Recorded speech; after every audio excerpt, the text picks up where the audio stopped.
Metal shavings scattered across the worn wooden workbench as Jack Sullivan's calloused hands guided the plane along the edge of an ornate mahogany drawer.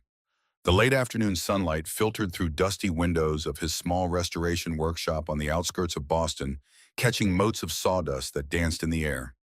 His phone vibrated against the bench, the screen illuminating with Oak Ridge Elementary. Jack set down his tools with practiced precision, wiping his hands on a rag tucked into his belt. "Mr. Sullivan, this is Principal Winters. I'm afraid we have another situation with Ethan." Jack's jaw tightened as he glanced at the clock. 3:15, still 2 hours before he was supposed to pick up Ethan from the after-school program. What happened this time? He became quite upset during art class. He's claiming the teacher's bracelet was making a high-pitched sound that no one else could hear. When she wouldn't remove it, he had what we call an episode. An episode. Their sanitized term for what happened when the world became too much for his son. Jack closed his eyes, picturing 10-year-old Ethan curled in a corner, hands pressed against his ears, rocking back and forth. "I'll be there in 20 minutes. Before he could slide the phone back into his pocket, it rang again. Unknown number. Jack almost ignored it, but something, perhaps the military instinct that never quite left him, made him answer. Sullivan Restorations. "Mr. Sullivan, this is Meredith Klein from the Sterling Innovation Center. We need someone to repair and reinforce a 19th century display cabinet for our Tech Vision Gala this Friday. Our usual contractor just backed out, and your name was recommended by the Boston Museum of Fine Arts." Jack glanced at the half-finished bureau he'd been restoring for weeks. "I'm in the middle of another project and I have family. We're prepared to offer $15,000 for 3 days' work. The piece must be ready by Friday evening." Jack's breath caught. 15,000 would cover 6 months of Ethan's specialized therapy sessions, the ones their insurance kept denying. It would mean financial breathing room they hadn't had since Sarah died. "I need to check my schedule. Can I call you back in an hour?" He hung up, grabbed his jacket, and headed for his truck. The ancient Ford groaned to life, the engine protesting as he pulled onto the road toward Oak Ridge Elementary. 20 minutes later, Jack strode through the school's front entrance, nodding to the secretary who knew him by name. Too many episodes had made him a regular visitor. Principal Winters stood outside her office, her expression a practiced blend of concern and exasperation. Through the glass door, Jack could see Ethan sitting alone, knees pulled to his chest, staring at the pattern in the carpet. "Sullivan, we value diversity at Oak Ridge, but Ethan's sensory issues are becoming more disruptive. Have you considered the specialized program at Westridge?" The specialized program. A polite way of saying they wanted his son segregated from normal children. "Ethan stays at Oak Ridge. It's his neighborhood school, and it's where his mother taught." Winters sighed. "I understand your attachment, but we're not equipped for children with Ethan's unique challenges. Mrs. Peterson said he threw paintbrushes across the room today." Jack's patience thinned. "After she refused to remove jewelry that was causing him physical pain. My son doesn't make things up, Principal Winters. If he said he heard something, he heard it." He pushed past her and entered the office, kneeling beside Ethan. The boy's blue eyes, so like Sarah's, remained fixed on the carpet pattern. Jack knew better than to touch him right away. "Hey, buddy, rough day." Ethan's voice came quietly. Her bracelet was screaming Dad, like metal fingers on a chalkboard but inside of my brain. I asked her 3 times to take it off. "I believe you." Those 3 words, the ones Jack knew mattered most to his son. In a world that constantly questioned Ethan's reality, Jack remained his unwavering anchor. "Ready to head home?" Ethan nodded, still not making eye contact. He stood keeping precise distance between himself and Jack as they walked out past Principal Winters and her disapproving gaze. In the truck, Ethan fastened his seatbelt with deliberate movements. "Am I in trouble?" "No, but we need to work on how you respond when things get overwhelming. Throwing things isn't the answer, even when adults don't listen." Ethan traced the worn stitching on his seatbelt. "I tried counting backward from 20 like Dr. Lehman taught me, but the sound kept getting louder. It felt like my brain was going to crack open." Jack navigated through afternoon traffic, stealing glances at his son. Ethan had been diagnosed with sensory processing disorder at age 5, after months of Sarah insisting to doctors that something was wrong. Their son experienced the world differently. Sounds too loud, lights, too bright textures that could trigger meltdowns. But alongside these challenges came remarkable gifts, pattern recognition that bordered on savant-like extraordinary memory, and an empathy that sometimes seemed supernatural. I got a call today about a job, a big one at the Sterling Innovation Center. Ethan perked up slightly. Technology was one of his safe topics. The place where they are showing the quantum processor, I read about it online. It can perform calculations that would take regular computers a million years. That's the one. Jack paused at a red light. It would mean working late for a few days, and you'd have to come with me to the gala on Friday evening. Ethan stiffened. A gala with people in fancy clothes and loud music and perfume everywhere. Yes, but I'd make sure you had everything you need, your noise-canceling headphones, your pressure vest. We'd have a quiet space to retreat to. Jack hesitated. The money would cover your therapy with Dr. Lehman for 6 months, Eth. Silence filled the truck as Ethan processed this information. Jack knew better than to rush him. His son's mind worked like an intricate clock. All the gears needed to align before he could respond. Finally, Ethan spoke. Sometimes you have to face what scares you to find what you need. Jack nearly missed the turn into their driveway. It was exactly what Sarah used to say when facing difficult situations. Her personal mantra through cancer treatments and beyond. Ethan had been 7 when she died, but somehow he'd absorbed her wisdom like a sponge. Where did you hear that? Mom said it before she went to the hospital the last time. Ethan unbuckled his seatbelt as Jack parked. I'll go with you to the gala, but I need to prepare properly. Their house was modest, a small Cape Cod with weathered blue shutters on a quiet street. Inside, everything had its place. Jack had learned early in Ethan's life that predictability and order weren't just preferences for his son, they were necessities. The living room flowed into an open kitchen where the afternoon sun warmed the worn hardwood floors.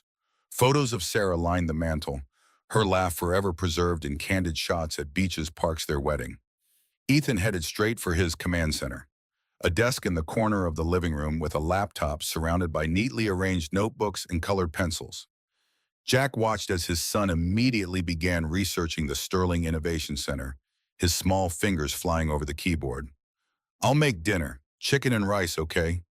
Ethan nodded without looking up, already deep in his preparation routine. Jack moved to the kitchen, beginning the familiar choreography of their evening. As he chopped vegetables, his mind returned to Principal Winters' suggestion of the specialized program. It wasn't the first time the school had hinted they couldn't handle Ethan. Each incident pushed them closer to forcing the issue. The problem was Jack understood their perspective. Ethan's reactions could be intense, even frightening to those who didn't understand. But removing him from mainstream education felt like admitting defeat, like betraying Sarah's belief that their son could thrive anywhere with the right support. Dad, the Sterling Center has 53% more ambient noise than my school gymnasium. I'll need my best headphones. You got it, buddy. Jack's phone buzzed again. Meredith Klein following up.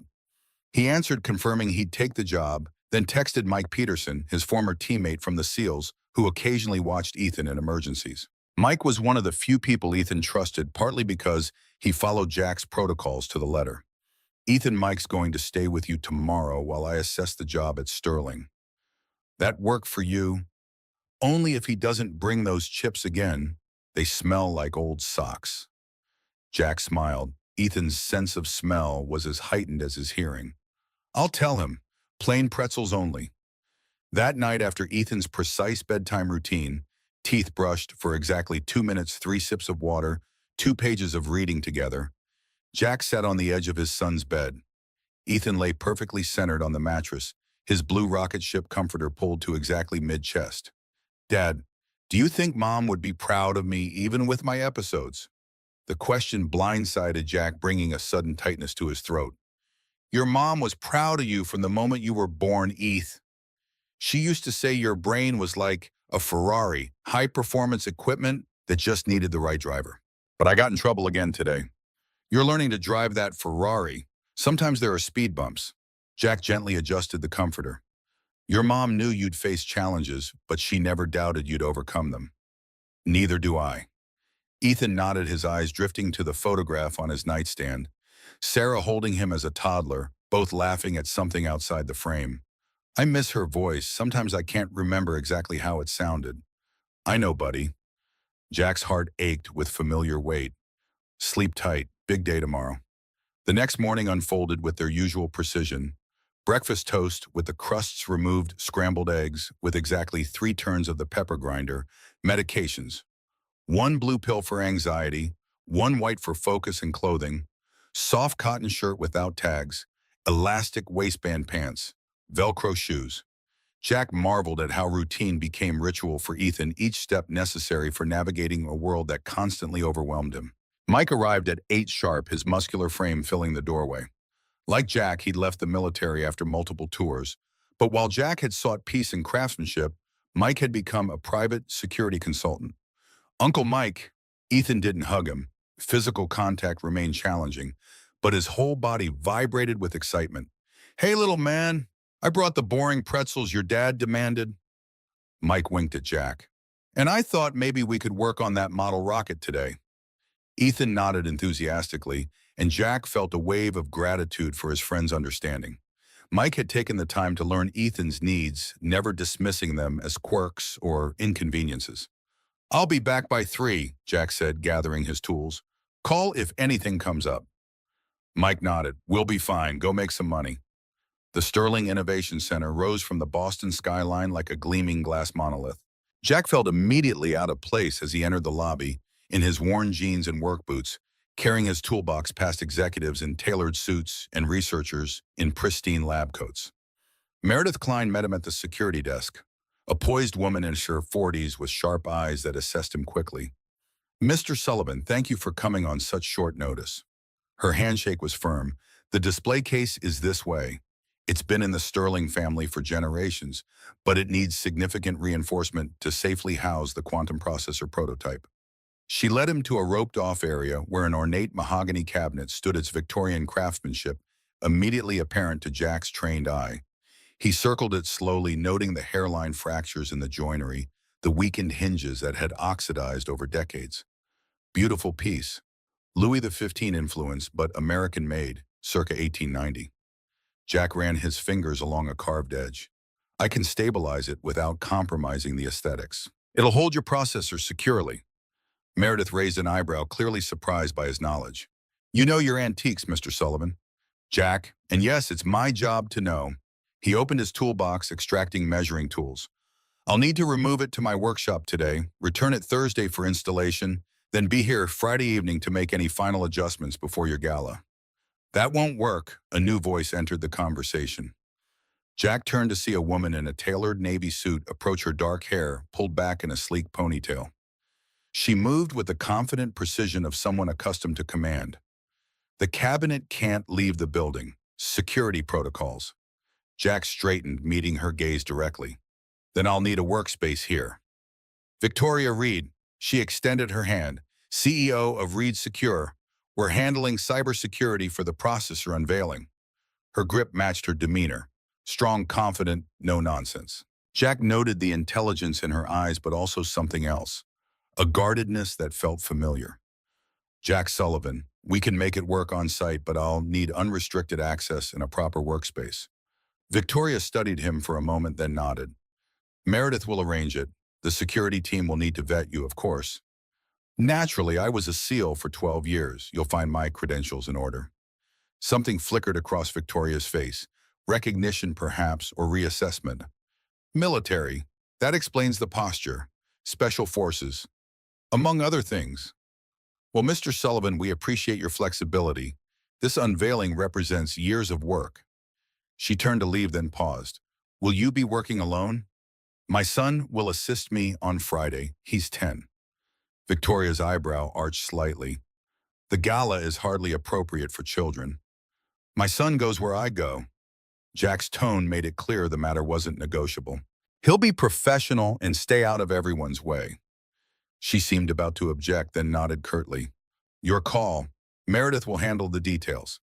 As Victoria walked away, Meredith leaned closer. Don't mind her intensity.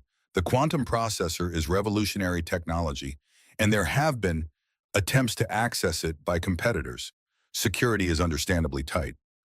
I'm just here to fix the cabinet. The politics of cutting-edge tech isn't my concern. Yet as Jack began his initial assessment of the antique, his mind kept returning to Victoria Reed. There had been something in her eyes. A sharpness, yes, but also isolation. He recognized it because he'd seen it in the mirror every day since Sarah died. The look of someone standing alone against the world. By the time Jack returned home, Ethan and Mike had completed the model rocket and were testing its launch mechanism in the backyard. Jack watched from the kitchen window as his son's face lit with pure joy when the small rocket shot into the air trailing smoke. These moments, when Ethan could fully engage with the world without pain, were precious. "Successful mission?" Jack asked as they came inside. "3 launches, each one higher than the last," Mike reported. "The kid's a natural engineer." Ethan beamed, though his eyes remained fixed on the rocket in his hands. "I calculated the optimal fuel-to-weight ratio.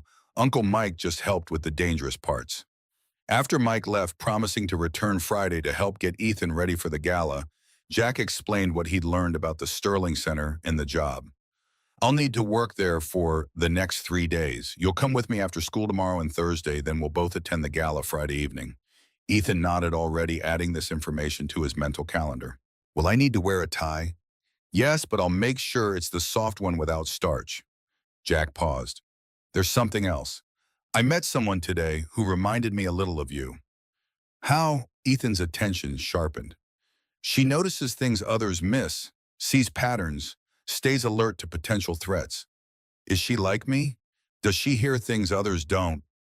Jack smiled. "Not exactly, but she's very smart and very focused. Her name is Victoria Reed, and she runs a security company." "Reed Secure," Ethan said immediately. "They developed the quantum encryption protocol that's being showcased alongside the processor. I read about it during my research." Jack shook his head in amazement. His son's ability to absorb and recall information never ceased to impress him. "That's right. She might seem a little intense when you meet her." "Most adults seem intense to me, Dad." Ethan turned the rocket over in his hands. "Except you and Uncle Mike." The next 2 days fell into a new rhythm. Jack worked at the Sterling Center during school hours, then picked up Ethan, who sat quietly in Jack's makeshift workshop reading or drawing, while his father carefully restored the antique cabinet. The center staff grew accustomed to the quiet boy, who always wore headphones and rarely made eye contact. Victoria Reed appeared occasionally, checking progress without engaging directly. Jack noticed how she watched Ethan from a distance, her expression unreadable. On Thursday afternoon, as Jack was reinforcing the cabinet's base, Victoria approached while Ethan was absorbed in a book about quantum computing. "Your son is remarkably well behaved," she said, her voice low enough not to disturb him. "He's remarkably everything." Jack continued working, his hands never pausing. "But people tend to notice his challenges before his strengths." "What are his strengths?" The directness of her question made Jack look up. "Pattern recognition, memory. Empathy, though, most people miss that one. He feels everything more intensely, the bad and the good." Victoria's gaze shifted to Ethan.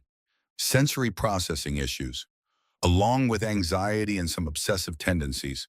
The specialists have an alphabet soup of acronyms for it, but labels don't capture who he is." "No, they rarely do." Something in her tone suggested personal understanding. "The cabinet looks excellent. You're skilled at what you do, Mr. Sullivan." "Jack, and thank you." Restoration requires patience and respect for the original craftsmanship. You can't rush it or force materials to behave contrary to their nature. Victoria seemed about to say something more when her phone buzzed. Her expression immediately transformed as she answered all business once again. "Reed here, yes, I'll be right there." After she left, Ethan looked up from his book. "She smells like lavender and electronics." Jack chuckled. "That's oddly specific." "It's an unusual combination. Most people smell like either natural things or artificial things, not both at once." Ethan turned a page. "She's sad underneath." "What makes you say that?" "Her voice has that extra vibration.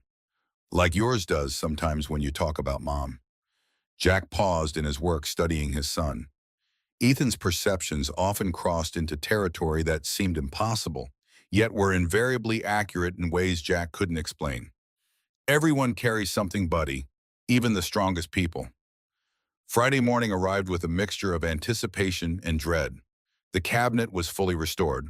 Joints, reinforced hinges replaced with period-appropriate alternatives, wood polished to a warm glow that highlighted its original beauty. Jack had outdone himself knowing that tonight would bring the final payment that would secure Ethan's therapy. Mike arrived early to help prepare Ethan for the evening. They'd developed a careful protocol for events. Headphones, charged pressure vest, packed emergency exit routes, memorized safe words established. Jack was grateful beyond words for his friend's steady presence. "Looking sharp, gentlemen," Mike said as Jack and Ethan emerged in their suits. Jack had spent 2 hours the night before preparing Ethan's clothing, removing tags, pre-washing the shirt in fragrance-free detergent, ensuring the tie was made of the softest silk. Ethan stood rigidly, clearly uncomfortable, but determined. "The jacket feels like armor, heavy but secure." "That's the idea, buddy. And remember, we have our fallback plan if things get too intense." Mike handed Ethan a small, polished stone, the calm rock they'd found together on a beach years ago. "Keep this in your pocket. When things get overwhelming, hold it tight and remember you can feel it even when you can't control anything else." Ethan nodded solemnly, slipping the stone into his pocket. "Thank you, Uncle Mike." The Sterling Center had transformed for the gala. The sterile modern space now gleamed with crystal chandeliers and elaborate floral arrangements. Staff in black tie directed guests toward the main exhibition hall, where Jack's restored cabinet stood center stage spotlights, highlighting its craftsmanship. Inside, protected by bulletproof glass, sat a device smaller than a shoebox, the quantum processor that had brought tech luminaries from around the world. Jack guided Ethan through the growing crowd, noting how his son's shoulders gradually tightened, his movements becoming more controlled as he fought against sensory overload. They found their assigned position near the cabinet. Jack was to remain on hand in case any last-minute adjustments were needed before the unveiling. "You're doing great," Jack murmured, as Ethan pressed closer to his side. "Remember, we can step out anytime. Just say the word." Ethan nodded his eyes, darting across the room, cataloging every detail. So many patterns here. The way people stand in groups, the servers' movements, the security personnel at each exit. Jack smiled, recognizing his son's coping mechanism. Finding order in chaos helped calm his overloaded senses. "Good observations. Speaking of security, there's Ms. Reed." Victoria Reed moved through the crowd with effortless authority, elegant in a simple black dress that somehow made her stand out more than the elaborately gowned women around her. She was speaking with a young woman, her assistant Jack presumed, while surveying the room with subtle vigilance. "Her assistant doesn't match her patterns," Ethan said suddenly, his voice low. "What do you mean, buddy?" "Everyone else moves in sync with their group. See how those scientists all gesture the same way, and the business people stand the same distance apart." Ethan pointed discreetly. "But Ms. Reed's assistant doesn't mirror her. She's watching different things, and her fingers keep tapping the briefcase. A specific pattern. 3 short, 1 long, 2 short." Jack followed Ethan's gaze. The assistant, a poised woman with auburn hair, stood slightly behind Victoria holding a leather briefcase.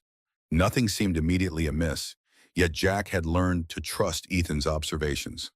His son didn't just see details. He saw inconsistencies that others missed. "Maybe she's nervous. Big event, important people." "No," Ethan insisted, his voice gaining urgency. "She tapped that exact sequence 4 times now. It's deliberate. And look at her eyes. They're tracking security positions, not guests." Jack's military instincts stirred. He'd been trained to notice behavioral anomalies, and now that Ethan had pointed it out, he could see the subtle wrongness in the assistant's demeanor. She wasn't behaving like someone supporting her boss at an important event. She was scanning, assessing, preparing. The crowd's murmuring quieted as the Sterling Center's director took the stage, beginning his introduction. Victoria moved forward, her assistant following with the briefcase. They would formally unveil the processor together. "Dad," Ethan tugged at Jack's sleeve, genuine fear in his voice. "Something's wrong." She just pressed a sequence on the briefcase clasp. 3 short, 1 long, 2 short. The same pattern her fingers were tapping. "I think it's a trigger." Jack didn't hesitate. Years of combat decisions compressed into a split-second assessment. "Trust." Ethan's perception act, now validate later. He moved swiftly through the crowd toward the stage. Ms. Reed, don't open that briefcase. His voice cut through the presentation. All heads turned. Victoria froze the briefcase halfway extended toward her. Her assistant's face transformed from composed professionalism to cold calculation in an instant.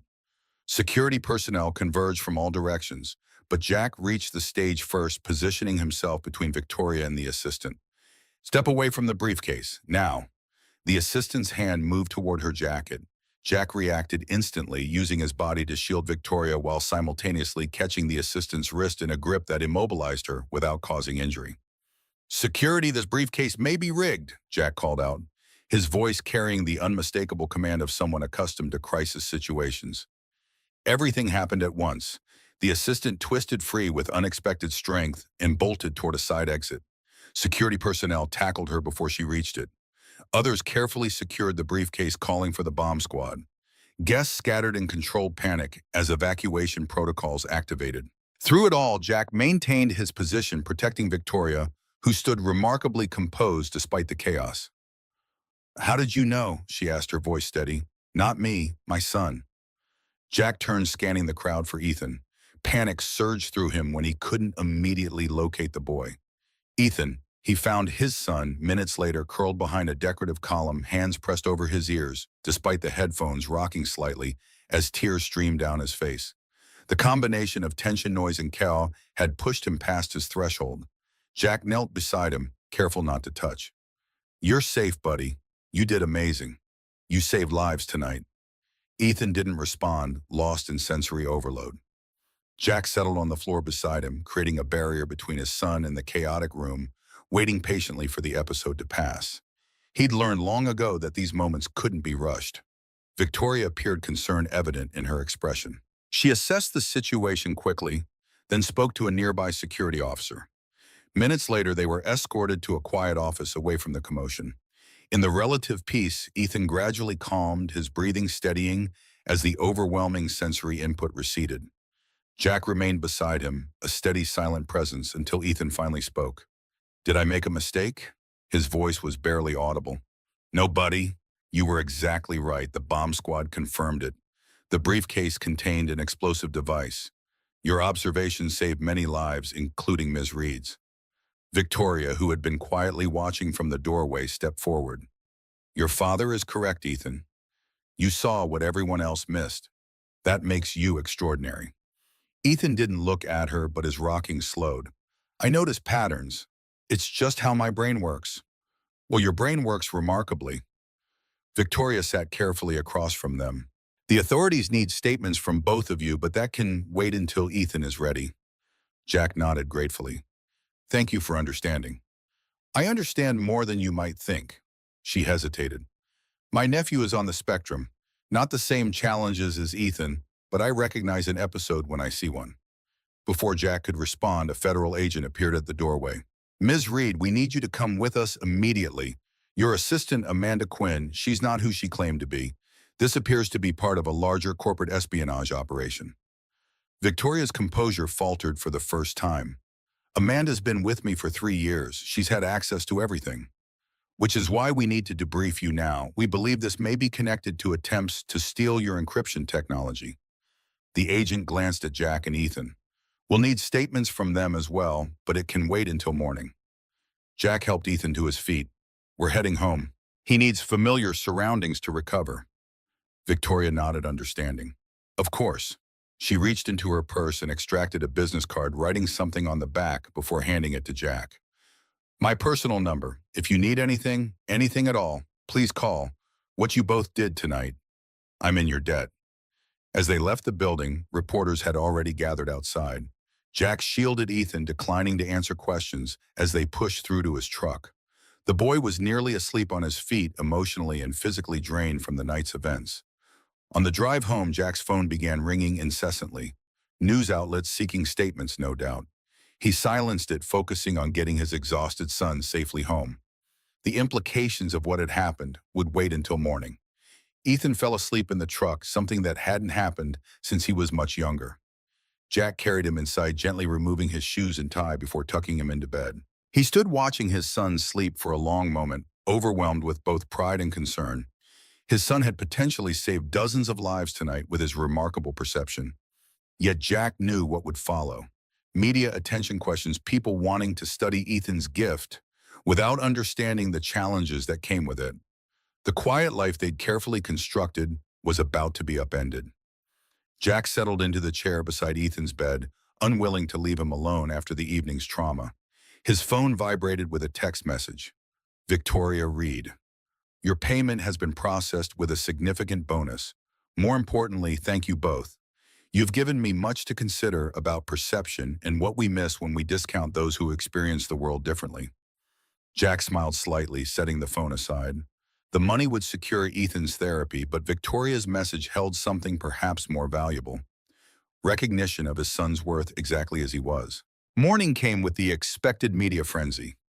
Jack woke to find reporters camped outside their house, neighbors peering curiously from windows, and his phone filled with messages. Ethan stood at his bedroom window watching the commotion with uncharacteristic stillness. They want to talk about what happened, he said as Jack entered. About me. They can want all they like. We don't have to talk to anyone we don't choose to. Jack sat on the edge of the bed. How are you feeling this morning? My brain feels bruised. Ethan's hands twisted together. But also, proud, is that the right feeling? It's exactly right. You should be proud. I certainly am. They ate breakfast with the curtains drawn, ignoring the doorbell when it rang. Jack called Ethan's school to explain his absence, then contacted Mike for advice on handling the press attention. By noon, the crowd outside had grown, making it clear they couldn't simply wait it out. Jack's phone rang. Victoria Reed. The media found you, I see. Her voice was calm but concerned. This will get worse before it gets better. Every news outlet wants the story of the boy hero who prevented a tech assassination. We're not interested in publicity. Jack watched Ethan retreat further into himself as someone knocked insistently at their door. But we can't hide in our house forever. I have a solution if you are willing to consider it. Victoria paused. I own a property in New Hampshire. Remote secure, fully stocked. No one knows about it. It's not in my name. You and Ethan could stay there until this dies down. Jack hesitated. Accepting help didn't come naturally to him, especially from someone he barely knew. Yet the thought of Ethan being subjected to the media circus outweighed his pride. Why would you do this for us? Because I owe you my life. Because your son reminds me that our differences can be our greatest strengths. Because I know what it's like to need escape when the world becomes too much. Victoria's voice softened. The choice is yours, but the offer stands. Jack looked at Ethan, who had retreated to his room, headphones firmly in place, as he rocked slightly on the edge of his bed. The decision crystallized instantly. Text me the address. We'll leave within the hour. An hour later, having slipped out through the backyard and driven 3 blocks to where Mike waited with his SUV, they were heading north toward the New Hampshire mountains. Ethan sat quietly in the back seat, a backpack of essentials clutched to his chest. Jack watched his son in the rearview mirror, noting the gradual relaxation in his posture as they left the city behind. Will Ms. Reed be at the house? Ethan asked suddenly. I don't know, buddy. Why? Because she needs safety too. Her assistant betrayed her. That hurts worse than strangers being dangerous. Ethan looked out the window at the passing landscape. And because she didn't look at me like I was broken, she looked at me like I was interesting. Jack exchanged glances with Mike, both men struck by the boy's insight. You're right, Eth. She probably does need safety too. 3 hours later, they turned onto a private road winding through dense pine forest. The property revealed itself gradually. A stunning timber and stone house nestled into the mountainside, large windows reflecting the surrounding wilderness. Victoria's car was already parked out front. She greeted them at the door, more casual than Jack had seen her, in jeans and a simple sweater, her dark hair loose around her shoulders. Welcome to Evergreen. No reporters, no cameras, no expectations. Ethan approached the house, slowly taking in every detail. It feels quiet here, not just outside, but in the air, like the walls absorb sound instead of bouncing it. Victoria smiled. That's by design. The place was built with acoustics in mind, specialized insulation, strategic angles. There are 4 bedrooms upstairs, all with their own bathrooms. Take whichever feels most comfortable. Mike helped bring in their bags, then departed after extracting promises from Jack to call if they needed anything. As his taillights disappeared down the drive, Jack felt a strange mixture of relief and uncertainty. They were safe from the media circus, but now what Victoria seemed to sense his question. There's a fully stocked kitchen. I thought we could make dinner together if that sounds all right. Sounds perfect. Jack turned to Ethan, who was examining the stone fireplace with fascination. What do you think, buddy? Should we check out our rooms first? Ethan nodded, still not making eye contact with either adult. I need to establish a perimeter and identify exit routes. Victoria's expression betrayed no surprise at this unusual statement from a 10-year-old. Smart thinking. The house has 3 exits, front door, back patio, and a side door off the kitchen. There's also a detailed map of the property in each bedroom. Jack followed Ethan upstairs, helping him choose a room with minimal visual stimulation and maximum natural light. As his son methodically arranged his belongings in the new space, Jack leaned against the doorframe watching. Okay to leave you alone while I talk with Ms. Reed about dinner. Yes, I need 17 minutes to organize. Ethan had already begun sorting his clothes with precise movements. Then I'll come downstairs and help. I want to be useful. You're always useful, Eth, just by being you. Downstairs, Jack found Victoria in the kitchen, ingredients already laid out on the counter. She looked up as he entered. I thought simple might be best. Pasta with marinara. I wasn't sure about Ethan's food preferences. Pasta works. He doesn't like foods that mix textures, casseroles, stews, that sort of thing, and nothing with visible herbs. Jack washed his hands at the sink.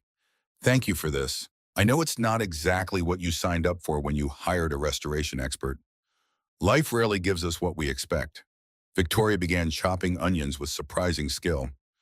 My security team thought it best I disappear for a few days as well.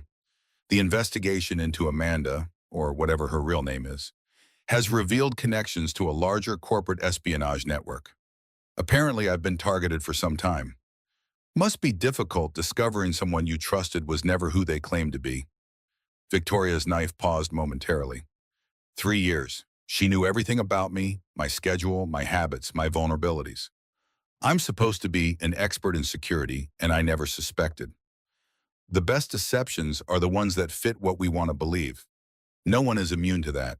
They worked in comfortable silence for a while, Jack taking over the sauce, while Victoria prepared a simple salad. It felt surprisingly natural, this domestic scene with a woman he barely knew. Perhaps it was the shared trauma of the previous night, or the remote setting, but something about Victoria Reed felt familiar, in a way Jack couldn't quite define. Ethan appeared exactly 17 minutes later as promised. He surveyed the kitchen, then moved to the table, beginning to set it without being asked. 3 places, equidistant napkins on the left, he murmured to himself, arranging everything with precise movements. Victoria watched him with undisguised interest. You're very organized, Ethan. I appreciate that quality. Organization creates predictability. Predictability reduces anxiety. Ethan continued his task without looking up. My therapist says I create external order to compensate for internal chaos, but I think that's backward. I think everyone else tolerates too much disorder in their environment. Jack smiled, recognizing his son's unique perspective. You might be right about that, buddy. Dinner proved surprisingly relaxed. Victoria asked Ethan thoughtful questions about his interests, never pushing when he retreated into silence, never showing impatience when his answers became lengthy technical monologues. Jack observed their interaction with growing appreciation for her approach to his son, not condescending or overly accommodating, just respectfully attentive. So you can actually hear electrical currents? Victoria asked as Ethan explained his sensory sensitivities. Only the irregular ones. Like the bracelet yesterday, it had a fault in the circuit that created an ultrasonic vibration. Ethan twirled pasta onto his fork with methodical precision. Most people can't hear above 20 kilohertz, but I can detect sounds up to 28 kilohertz. It's not always useful. Mostly it's just loud. I can imagine, though, it certainly proved useful last night. Victoria turned to Jack. Has he always had these abilities? As far back as we can tell, Sarah, my late wife, noticed when he was still a baby. He'd react to sounds or lights that didn't bother anyone else. Jack's expression softened at the memory. She was the one who pushed for proper diagnosis when doctors dismissed our concerns, said our son wasn't broken, just differently tuned. Your wife sounds like a remarkable woman. She was. Elementary school teacher. She understood that different kids need different approaches. Jack cleared his throat, steering away from painful memories. What about you? Always been in security. Not exactly. I was an electrical engineer first. Built my first encryption algorithm in college, then realized the potential market value. Victoria's expression turned wistful. Sometimes I miss the hands-on work, solving practical problems instead of managing people who solve problems. I found a workshop, Ethan announced suddenly, behind the house. It has tools and a workbench. I saw it from my window. Victoria nodded. The previous owner was a furniture maker. I've kept most of his equipment, though I've never used it myself. Jack's interest piqued. Mind if I take a look after dinner? Be my guest. It might be nice to have it used again. Later, after Ethan had settled into bed following a modified version of his bedtime routine, Jack explored the workshop. The space was impressive, well equipped with quality tools, many of which he recognized as high-end brands. A half-finished project he had abandoned on the main workbench, what appeared to be an antique writing desk with water damage to one side. The owner died before finishing it, Victoria said from the doorway. Heart attack. His family didn't want it, so it stayed when I bought the property. Jack ran his hands along the damaged section, assessing. Shame to leave it unfinished. The craftsmanship is excellent. Could you finish it? Victoria stepped into the workshop. While we're here, I mean, it seems fitting. You're a restoration expert, and this place could use some restoration of its own. Jack looked up, struck by the symbolic weight of her suggestion. I'd like that. It would give me something productive to do, and Ethan could help. He's actually quite skilled with detail work when his hands are steady. Victoria settled onto a stool, watching as Jack continued to examine the desk. May I ask you something personal? You can ask, I might not answer. Fair enough. She hesitated. How do you do it? Raise a child with such complex needs on your own. I've watched my sister struggle with my nephew, and she has support resources, family help. Jack considered the question, recognizing genuine curiosity rather than pity. One day at a time, some days better than others. I learned to pick my battles, to distinguish between what Ethan can't do versus what he simply does differently. He paused. And I remind myself that the world is harder on him than he is on the world. You make it sound simple. It's not, but it's necessary. After Sarah died, Ethan and I had to relearn everything together. New routines, new coping mechanisms. We became each other's constant in a world that suddenly made even less sense. Jack looked directly at Victoria. What about you? Running a tech security empire can't be simple either. It's not, she smiled slightly, but like you said, it's necessary. I built Reed Secure to protect people's digital lives because I understand how valuable privacy is. Now I find myself wondering if I've been so focused on protecting data that I've neglected the human element. Amanda. Yes. Victoria's expression darkened. I trusted algorithms and background checks more than my own instincts. That nearly got me killed. Their conversation was interrupted by a sound from the house, Ethan calling for his father. Jack recognized the edge of panic in his son's voice and moved immediately. Coming, buddy. He found Ethan standing in the hallway, disoriented and breathing rapidly. The shadows are wrong. I woke up and didn't know where I was. You're at Ms. Reed's house in New Hampshire, remember? We came here to get away from the reporters. Jack kept his voice calm, steady. Would it help to go through our location checklist? Ethan nodded, his breathing still too fast. Jack guided him through their familiar routine, identifying 5 things he could see, 4 he could touch, 3 he could hear, 2 he could smell, 1 he could taste. Gradually, Ethan's panic subsided. Victoria appeared with a glass of water, offering it without comment. Ethan accepted it, taking small sips as he continued to settle. I'm sorry, he said, finally looking at the floor. No need to apologize, Victoria replied. New places are challenging. When I was about your age, I couldn't sleep in hotel rooms. The air felt wrong. Ethan glanced up briefly. Did you get better at it? Eventually, I learned to bring familiar objects with me. A small pillow, a specific book. Things that made strange places feel connected to home. My calm rock is in my other pants. I forgot to transfer it. Ethan looked genuinely distressed by this oversight. Victoria considered this, then disappeared briefly into her room. She returned holding a small, smooth stone with unusual striations. This is my worry stone. I've carried it since college. Would it help to borrow it tonight? Ethan stared at the offered stone, then carefully accepted it. It has a good weight, and the texture is interesting. He ran his finger along the striations. Thank you. You're welcome. Good night, Ethan. As Jack tucked his son back into bed, he felt a wave of appreciation for Victoria's intuitive understanding. She hadn't offered false reassurances or dismissed Ethan's distress. Instead, she'd offered a practical solution that respected his needs. When Jack returned to the hallway, Victoria was waiting. Is he all right? He will be. Change is hard for him, even necessary change. Jack ran a hand through his hair, suddenly aware of his own exhaustion. Thank you for the stone. That was thoughtful. I meant what I said. I understand more than you might think. Victoria smiled slightly. Get some rest, Jack. Tomorrow will be easier. As Jack settled into his own bed, he found himself thinking about Victoria Reed. She was not what he'd expected.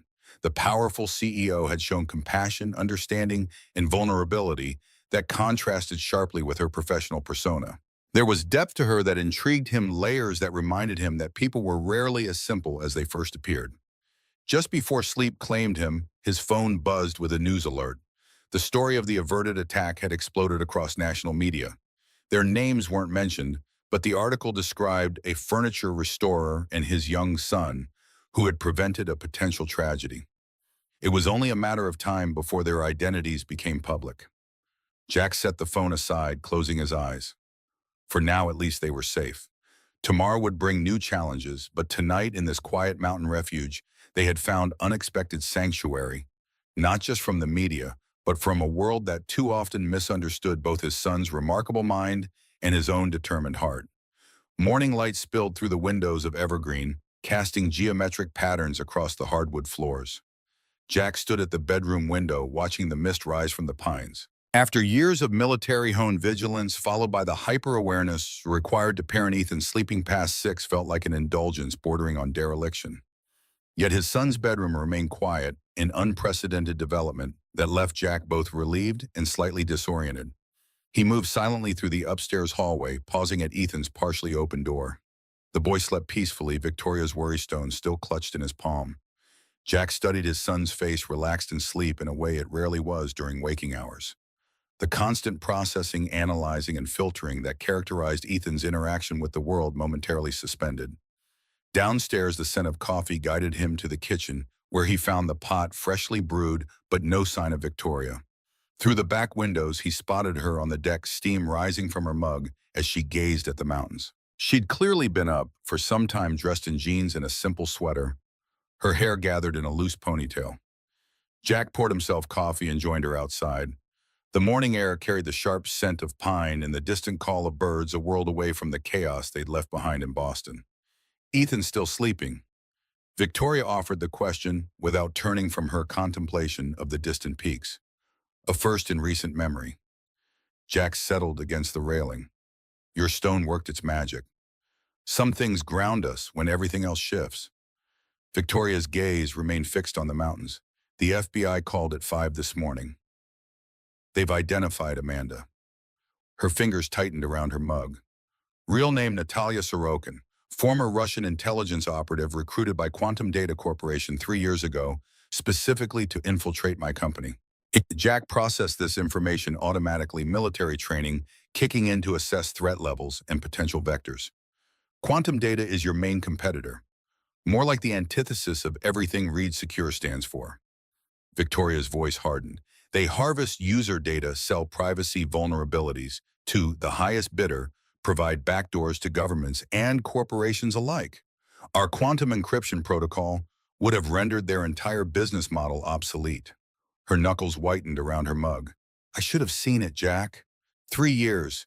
She sat 10 feet from my office every day for 3 years. The best infiltrators become precisely what you expect to see. Jack recognized the self-recrimination in her voice. You couldn't have known. I'm paid to know. Victoria turned toward him, vulnerability and anger intertwined in her expression.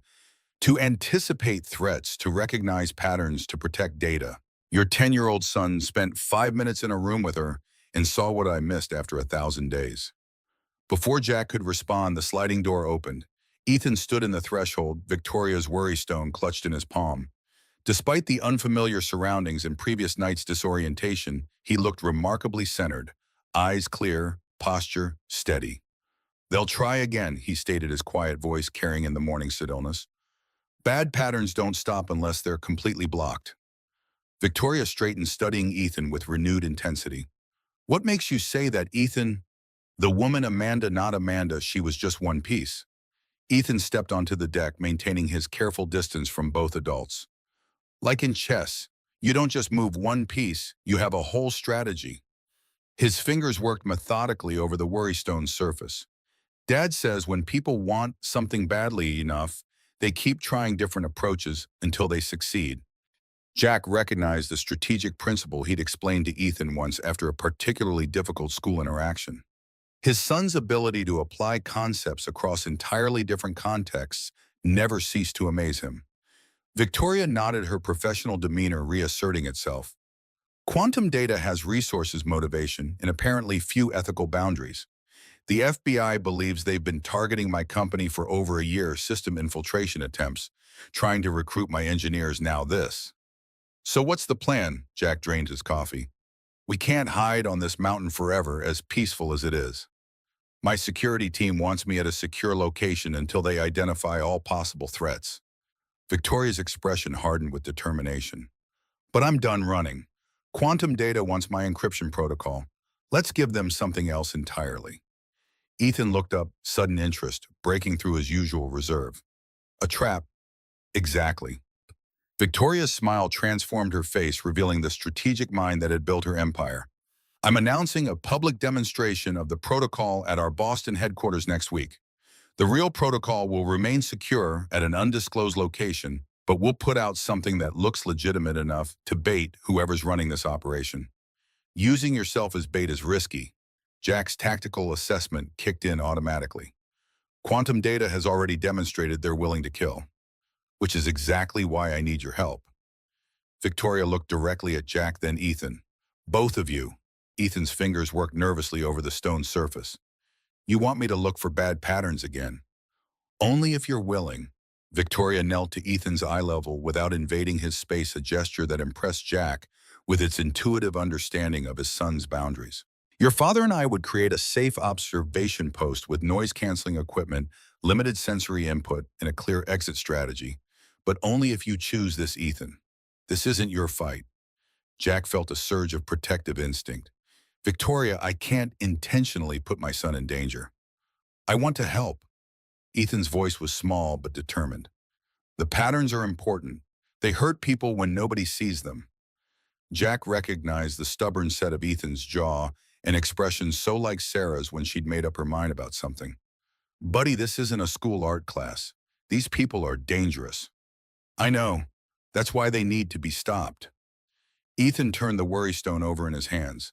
"Mom always said people with gifts should use them to help others." "I have a gift, Dad, even if it makes things hard sometimes." A complex wave of emotions washed over Jack: pride in his son's courage, fear for his safety, and grief at hearing Sarah's words echo through Ethan. He'd spent years protecting Ethan from a world that didn't understand him, but perhaps he'd also been sheltering him from opportunities to find meaning in his differences. "We'll need extensive planning, security protocols, safe words, escape routes, contingency plans for every scenario." Jack turned to Victoria, steel in his voice. "And if at any point I say we're out, we're out. No discussion." "Agreed." Victoria extended her hand formally to Ethan. "Partners, then." Ethan studied her hand for a long moment before reaching out with his own, a monumental gesture for a boy who rarely initiated physical contact. "Partners." After breakfast, Victoria set up secure communications with her team while Jack and Ethan explored the property.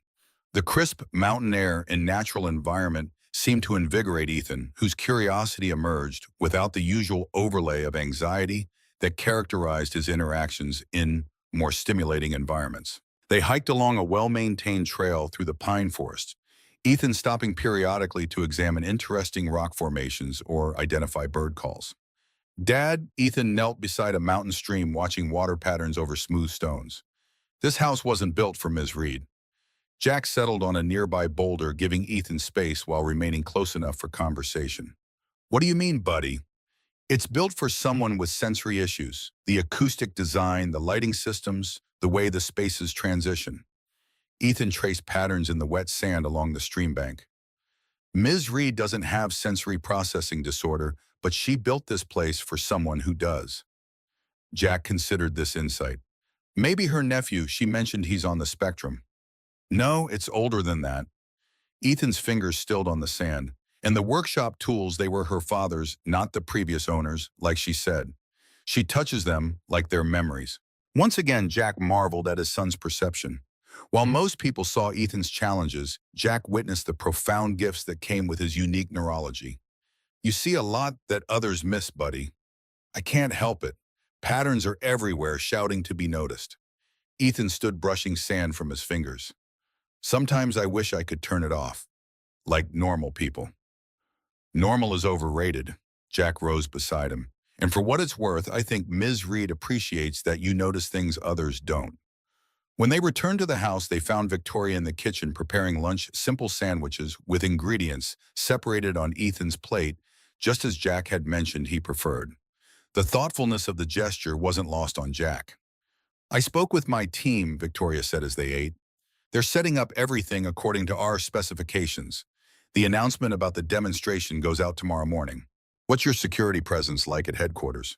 Jack asked, automatically assessing potential vulnerabilities. 24 agents rotating shifts, full building lockdown capabilities, advanced surveillance. Victoria met his gaze directly. But what we really need is someone who can spot what doesn't belong, behavioral patterns, anomalies, inconsistencies. Someone like me, Ethan said, carefully assembling his sandwich with methodical precision. Victoria nodded.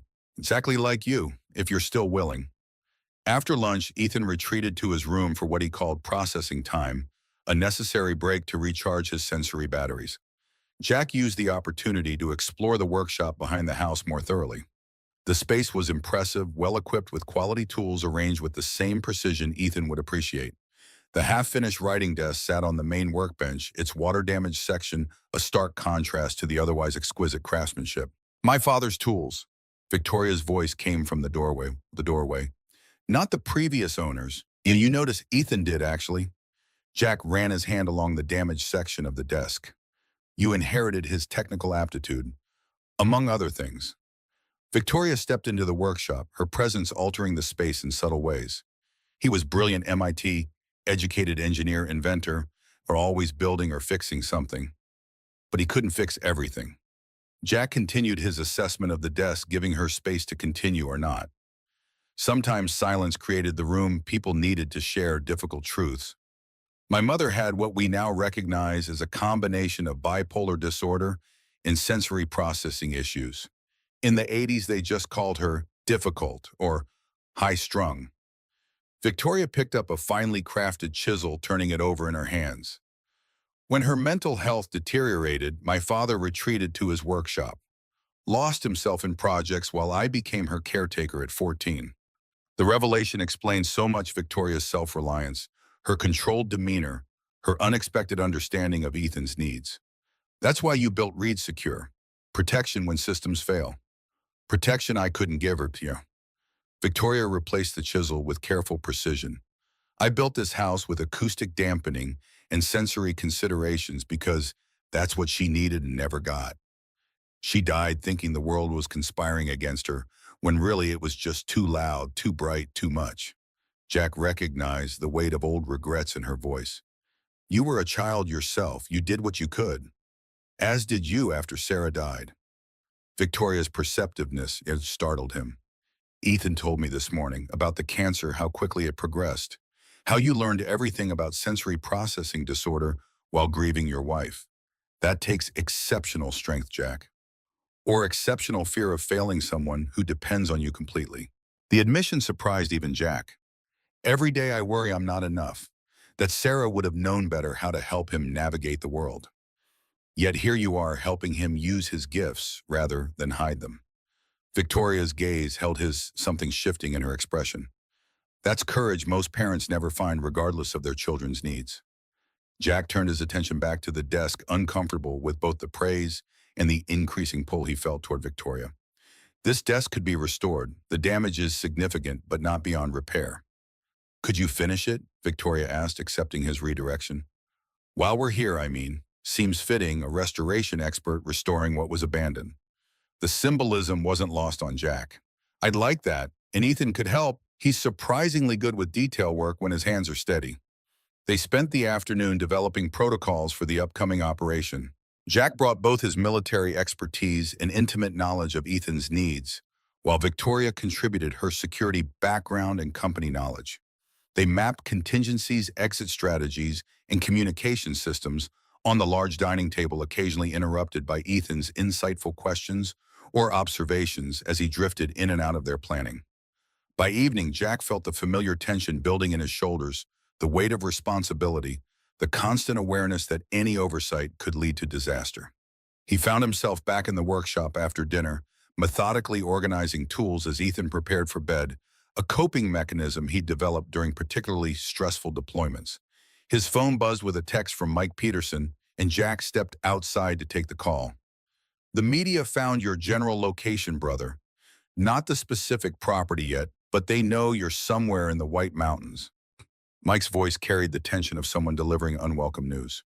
And that's not all. Some reporter got access to Ethan's school records. They're running stories framing him as some kind of child savant who prevented a terrorist attack. Jack's hand tightened around the phone. Those records are sealed. They had no right. Money opens a lot of doors, and this story's got everything. Heroism, a special needs kid, corporate espionage. The vultures are circling. Mike paused. There's something else. Someone's been asking very specific questions about your military service. About Kandahar. Ice settled in Jack's stomach.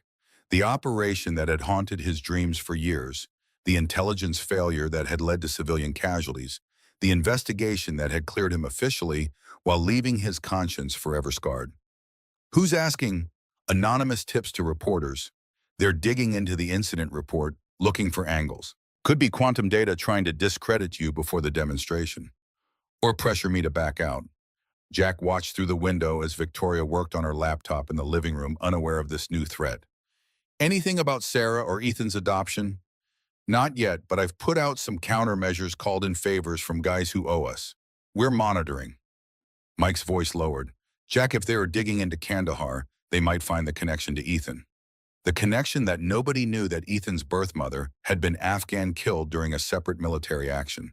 That Jack had found the orphaned infant and spent 2 years navigating international adoption protocols to bring him home to Sarah.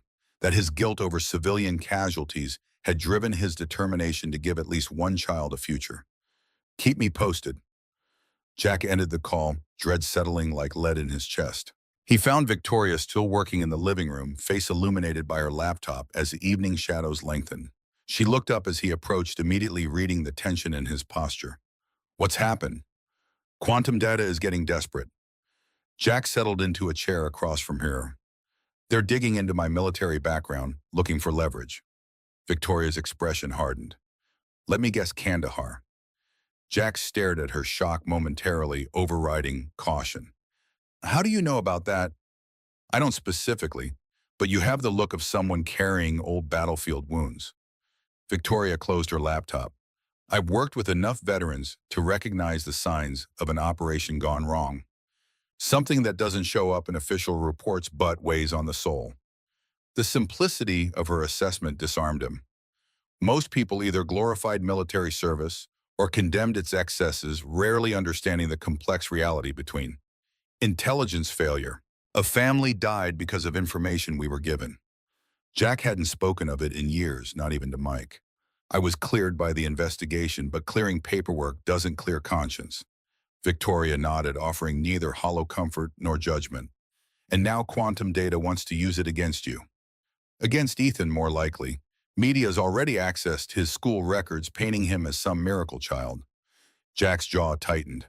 If they connect Kandahar to his adoption, They'll turn it into a redemption narrative, exploit his differences for ratings. Everything I've tried to protect him from. Then we accelerate. Victoria's decisive nature emerged in crisis. Move the demonstration to tomorrow instead of Wednesday. Quantum data won't expect it, and the media won't have time to compile their hit pieces. That's not enough time to prepare Ethan.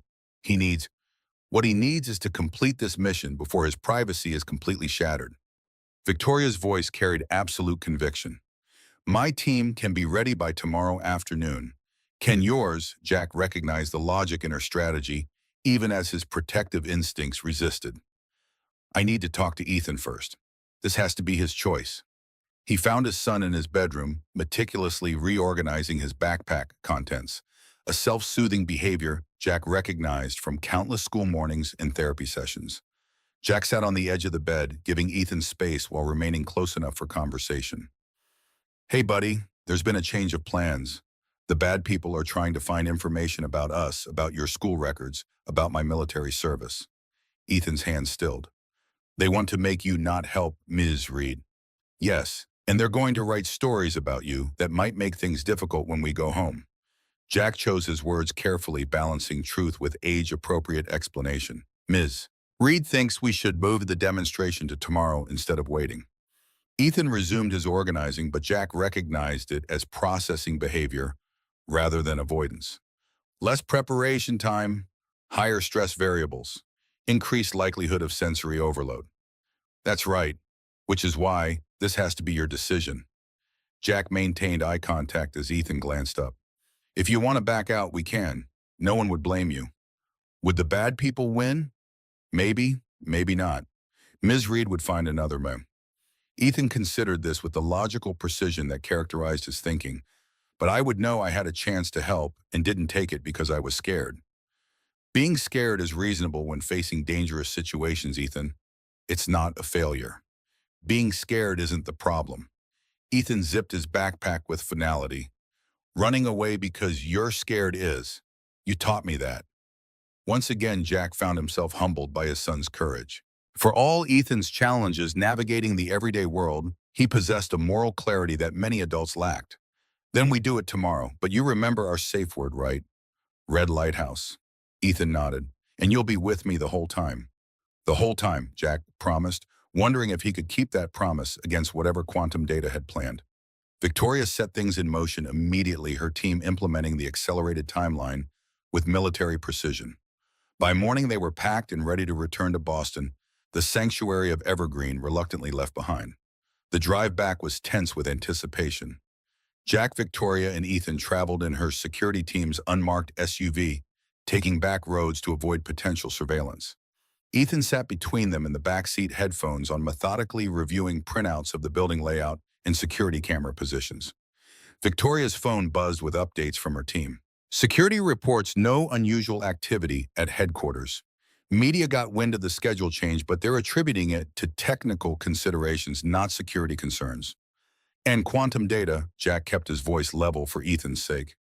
Their CEO issued a statement congratulating us on the breakthrough, hoping for a successful demonstration of this revolutionary technology.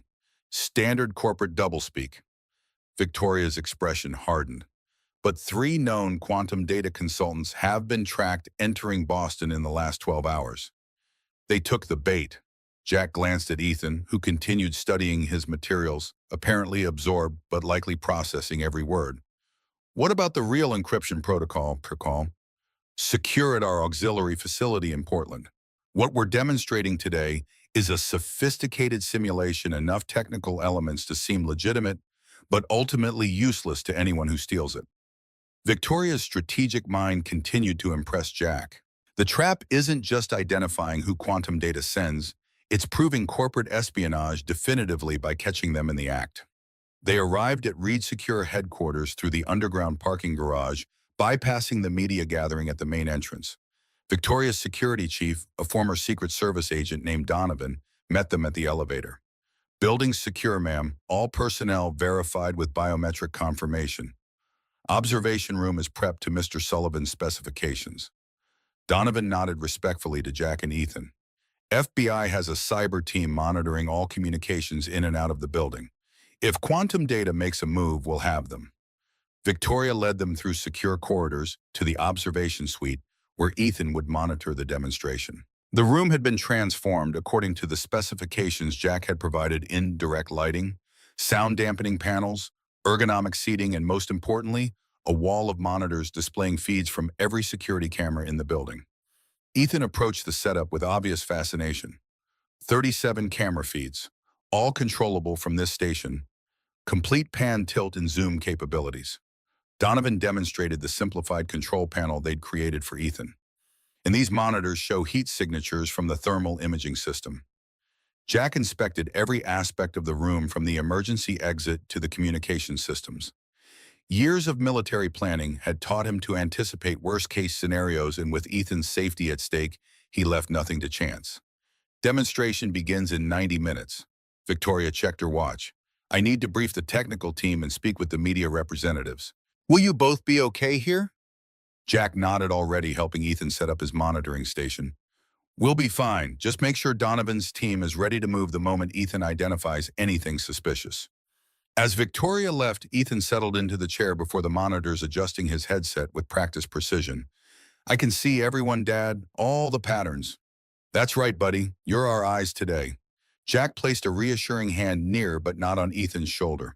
Remember, you don't need to understand everything you see. Just notice what doesn't match the normal patterns. For the next hour, Ethan studied the monitors with intense concentration, occasionally asking Jack to adjust a camera angle or zoom in on particular individuals. Jack marveled at his son's ability to process so much visual information simultaneously, a talent that overwhelmed most neurotypical observers. The security guards by the east entrance are different. Ethan pointed to a monitor showing two uniformed men checking credentials at a doorway. They move wrong.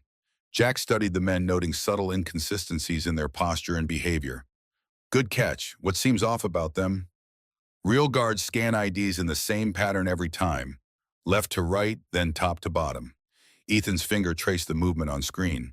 These ones are just pretending to look, and they stand too close together. Real partners maintain optimal distance for response positioning. Jack relayed this observation to Donovan through their secure channel, watching as security personnel discreetly approached the suspicious guards. Within minutes, both men were quietly detained and escorted to a secure holding area. First attempt identified and neutralized. Donovan's voice came through Jack's earpiece. Preliminary ID confirms quantum data contractors using forged credentials. Well spotted. Ethan didn't acknowledge the praise, already focused on other monitors. Woman with the catering staff. Brown hair, blue uniform. She's not handling food correctly. Again, Jack relayed the information, and again, security moved smoothly to intercept the imposter. As the demonstration time approached, Ethan identified two more infiltrators, a fake tech journalist and a maintenance worker accessing restricted areas. They're getting desperate. Jack noted the increasing recklessness of the infiltration attempts. This is too easy. Victoria's voice came through his earpiece. Almost like they want us focusing on these obvious attempts while something else happens. The realization hit Jack simultaneously. It's a distraction. Ethan checked the loading dock cameras. Ethan immediately brought up the feeds from the building's rear loading area. Nothing seemed immediately amiss: workers moving equipment, security personnel at their post-delivery vehicles being inspected before entry. Wait. Ethan zoomed in on a delivery truck that had just passed inspection. The manifest. The guard scanned it but didn't really read it. The driver's hand covered part of the document, deliberate obscurement technique. Jack felt the familiar surge of adrenaline from his combat days. Donovan, we need a team at the loading dock now. Something's coming in on that delivery truck. Already dispatched. Donovan's response was immediate. What are we looking for? Unknown. Possibly technical equipment to compromise the demonstration. Ethan, keep watching that truck. The loading dock erupted into controlled chaos as Victoria's security teams surrounded the vehicle. The driver appeared confused, protesting as guards ordered him to step away from the truck. A security technician approached with scanning equipment while others maintained a perimeter. They found something. Ethan pointed to the thermal imaging display where security personnel had clustered around what appeared to be a large crate. Temperature variance into the container. Something's generating heat inside. Jack watched tensely as the security team carefully opened the crate, revealing sophisticated electronic equipment. Through his earpiece, he heard Donovan's assessment: signal jamming technology, powerful enough to disrupt all communications in the building, would have blocked our security systems during the demonstration, creating a blind spot for their main operation. Victoria's voice came through cool and controlled. The demonstration proceeds as planned. We've identified their technical attack vector. Now we wait for whoever's running this operation to show themselves. As the scheduled time approached, guests and media representatives gathered in the main presentation hall.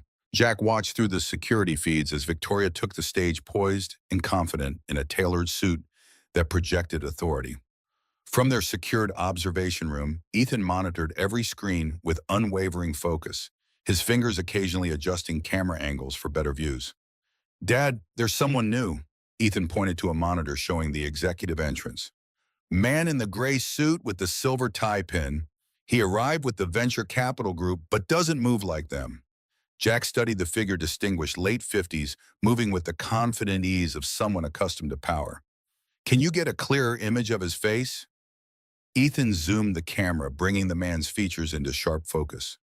Jack immediately relayed the image to Donovan for identification. "That's Richard Blackwood." Donovan's voice held surprise. CEO of Quantum Data himself, he wasn't on any guest list. Victoria, receiving this information through her earpiece, showed no reaction as she continued her presentation. Her voice carried throughout the observation room as she approached the climax of her demonstration. Today represents more than a technological breakthrough. It represents a fundamental shift in how we approach data security. She gestured to the equipment behind her. "What you are about to witness is the future of privacy protection, quantum encryption, that cannot be broken by conventional means." Jack watched Blackwood's face on the monitor as Victoria began the technical demonstration. The Quantum Data CEO maintained a polite expression, but his eyes tracked every movement, every detail with predatory intensity. "He's recording." Ethan pointed to Blackwood's tie pin. "The light pattern indicates an active camera, and he keeps adjusting it for better angles." Donovan Blackwood's wearing surveillance equipment disguised as a tie pin. Jack's tension mounted as he watched the demonstration unfold on multiple screens. He's documenting the entire encryption process. "Hold position," Donovan responded. "We need him to make a clear attempt to access or compromise the system before we can move. Otherwise, he'll claim he was just an interested competitor observing a public demonstration." Victoria seamlessly incorporated this information into her presentation, subtly altering technical details as she explained the encryption protocol, feeding Blackwood carefully crafted misinformation while appearing to reveal proprietary methods. "The final phase requires direct interface with our quantum processor." Victoria approached the sleek black device at the center of the stage. "This generates the encryption key that makes our protocol fundamentally unbreakable." Ethan suddenly sat forward, his body tensing. Dad, Blackwood is sending a message. His phone, he's triggering something. Almost simultaneously, alarms blared throughout the building. Emergency lights flashed as the security system detected a breach. "Fire alarm in the East Wing," Donovan reported, causing evacuation protocols to activate. Jack immediately grasped the strategy. "It's cover for accessing the demonstration equipment during the evacuation." Ethan, keep eyes on Blackwood. The presentation hall erupted into controlled movement as security began directing guests toward designated exits. Victoria remained on stage, appearing to secure the equipment while covertly watching Blackwood's movements. "He's not leaving." Ethan's voice held the focused clarity that emerged in crisis situations. "Everyone else is moving toward exits. He's moving toward the stage." Through the cameras, Jack watched as Blackwood broke from the evacuating crowd, smoothly approaching the demonstration equipment while security personnel were occupied with the evacuation. Victoria pretended not to notice, deliberately turning her back as she appeared to shut down systems. "He's reaching for something in his pocket." Ethan zoomed the camera tighter. "USB device? He's going to steal the protocol." "We've got him." Donovan's voice was triumphant. "Clear corporate espionage attempt. Moving to intercept." Security personnel converged on Blackwood just as he reached for the quantum processor. His expression transformed from confident calculation to shock as agents surrounded him, one smoothly removing the recording device from his tie pin, while another confiscated the USB device from his hand. Victoria turned to face him, her professional mask dropping to reveal steel underneath. Richard, how unexpected to see you take such a personal interest in our demonstration. The FBI cyber team monitoring from adjacent offices confirmed what they'd witnessed. We've got everything. The false fire alarm trigger from his phone, the recording device, the attempted data theft. Quantum data is finished. As security escorted Blackwood from the building, Jack felt the tension drain from his shoulders. Ethan, however, remained rigidly focused on the monitors. Something's not right, he insisted. The patterns aren't resolving. What do you mean, buddy? We caught Blackwood in the act. The FBI has all the evidence they need. It was too easy. Ethan's fingers flew across the control panel, switching between camera feeds with increasing urgency. He's too smart to get caught this way. Unless, understanding dawned in Jack's mind, unless getting caught was part of the plan. Dad checked the server room. Ethan brought up the feed from Reed Secure's main data center. During the evacuation, who went in? The footage showed technical staff evacuating as alarms sounded, but one figure entered rather than exited, a woman in a lab coat moving with purposeful efficiency toward the main server racks. That's Dr. Elise Werner. Victoria's voice came through their earpieces, tight with betrayal. My head of research and development. She has complete access to our systems. Jack felt ice in his veins. Blackwood was the distraction. The real theft is happening right now. Security to the server room now, Donovan ordered, but Ethan was already switching to live footage. Too late, she's already leaving. The camera showed Werner exiting the server room, nothing visibly different except a slight bulge in her lab coat pocket. She took something. Small data device. All units detain Dr. Elise Werner immediately. Donovan's voice was tense with urgency. Last seen exiting the main server room, heading toward the east stairwell. They watched through the security cameras as Werner moved through the building with the confident ease of someone who belonged there. When security approached, she showed credentials pointed toward evacuation routes, all while continuing her steady progress toward the exits. She's going to make it out. Jack felt the familiar frustration of watching an operation unravel. She knows all the security protocols. Not all of them. Victoria's voice held new determination. Emergency Containment Protocol Alpha. Authorization Read 7 Delta 9. Throughout the building, heavy security doors slammed into place, sealing all exits. Evacuation lights shifted from standard emergency patterns to a distinctive blue pulse that Jack recognized from the security briefings as indicating lockdown rather than evacuation. Werner's composed demeanor cracked as she found her path blocked. Security personnel converged from multiple directions, no longer deceived by her credentials or authority. Got her, Donovan confirmed. Corner of the east corridor, attempting to access the emergency exit. Teams moving to detain. As they watched Werner's capture on the monitors, Jack felt Ethan relax beside him for the first time in hours. The patterns resolved. Balance restored. Jack placed a gentle hand on his son's shoulder, an unusual contact that Ethan accepted in the moment of triumph. You did it, buddy. You saw what everyone missed. Again. We did it. Ethan's correction was immediate. Partners remember. Victoria joined them in the observation room 30 minutes later after overseeing the securing of evidence in coordination with FBI agents. She looked simultaneously exhausted and exhilarated, her corporate polish slightly disheveled by the day's events. Werner confessed immediately when confronted with the evidence. She's been working for Quantum Data for over a year, gradually gathering intelligence on our encryption research. Victoria sank into a chair beside them. Blackwood's arrest was a calculated sacrifice. He knew getting caught in a minor corporate espionage attempt would result in fines and bad publicity, but nothing catastrophic. Meanwhile, Werner would escape with our complete research database. Except she didn't count on Ethan. Jack couldn't keep the pride from his voice. No one ever does. Victoria smiled at Ethan, who was methodically shutting down his monitoring station, task complete. The FBI has everything they need for a comprehensive case against Quantum Data. Corporate espionage, attempted theft of trade secrets, conspiracy. Their stock is already plummeting as news breaks. And Reed Secure, Jack asked. Stronger than ever. The real encryption protocol remains secure, our reputation for security enhanced, and our most significant competitor effectively neutralized. Victoria's expression softened as she watched Ethan. All thanks to a 10-year-old boy who sees what others miss. Ethan finished his shutdown procedure, turning to face them with unusual directness. What happens now? Do we go back to the mountain house? Victoria glanced at Jack, then back to Ethan. That depends on what you both want. The media will eventually lose interest in this story, especially with the quantum data scandal taking center stage. You could return to your normal lives in time. Or Jack sensed an unspoken alternative in her tone. Or you could consider a different path. Victoria chose her words carefully. Reed Secure could use someone with your restoration skills, Jack. And we definitely need Ethan's perceptual abilities. I'm establishing a new division focused on human-centered security, recognizing that technology alone isn't enough when people are often the vulnerability. The offer hung in the air between them, not just employment, but a fundamental life change. Jack studied Victoria's expression, seeing beyond the business proposition to the personal invitation underneath. That would be a significant change for Ethan. New school, new routines, new environment. Jack's protective instincts remained strong despite the day's successes. I've thought about that.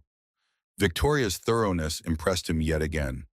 Reed Secure has a partnership with the Brighton Academy Progressive Education focused on each child's specific learning style.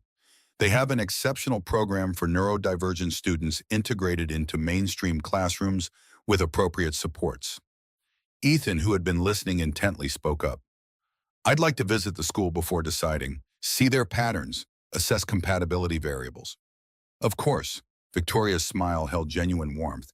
No decisions need to be made immediately. Take whatever time you need.